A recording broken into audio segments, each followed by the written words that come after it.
চট্টগ্রামের জলজট নিরসনে ৫,৬১৬ কোটি ৫০ লাখ টাকার মেগা প্রকল্পটি বাস্তবায়ন করছে সিডিএ।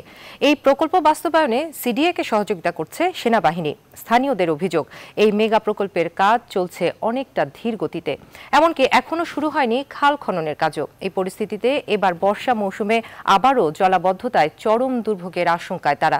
নয়ন বড়ুয়া জয়ের তথ্যচিত্রে ডেস্ক রিপোর্ট। প্রতি বছরই বর্ষা মৌসুমে অল্প বৃষ্টিতেই তলিয়ে যায় বন্দরনগরী চট্টগ্রামের আগ্রাবাদ, হালিশহর, চকবাজার সহ বেশ কিছু এলাকা। আর জলাবদ্ধতার নিরসনে গেল বছরের এপ্রিলে মেগা প্রকল্পের কাজ শুরু করেছে সিডিএ। এই মেগা প্রকল্পের আওতায় এরই মধ্যে খাল থেকে তলানির বর্জ্য উত্তোলন ও খালের দুই পাড়ে দেয়াল নির্মাণের কাজ চলছে। তবে স্থানীয়দের অভিযোগ, ৩৬টি খাল খননের টার্গেট থাকলেও এখন পর্যন্ত শুরু হয়নি খাল খননের কাজ। এ অবস্থায় এবছরও বর্ষা মৌসুমে নগর জুড়ে জলজটের আশঙ্কায় তারা। একটু পানি হইলে, বৃষ্টি হইলে পানি আরো বেড়ে যায়।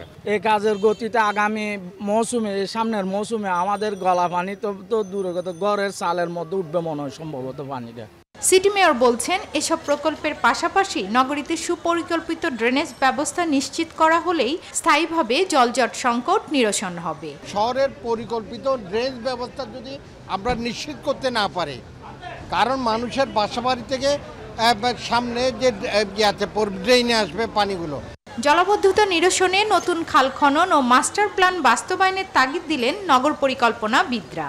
খালের মধ্য দিয়ে যে ইউটিলিটি লাইনগুলি গেছে, যেগুলি প্রতিবন্ধকতা তৈরি করে অল্প সময়ের মধ্যেই খালের পানি প্রবাহটাকে বন্ধ করে দেয়, সেই লাইনগুলিকে দ্রুত অপসারণ করতে হবে। নির্ধারিত সময়ের মধ্যেই এ প্রকল্পের কাজ শেষ হবে বলে জানালেন সিডিএর চেয়ারম্যান। এই পরিকল্পনা অনুযায়ী আমরা যদি দেখছি যে ইনশাআল্লাহ ক্রমান্বয়ে ৩ বছরের মধ্যেই জলাবদ্ধতা মুক্ত চট্টগ্রাম উপহার দিতে পারবে সেনাবাহিনী। এ মেগা প্রকল্পে ব্যয় ধরা হয়েছে ৫,৬১৬ কোটি ৫০ লাখ টাকা।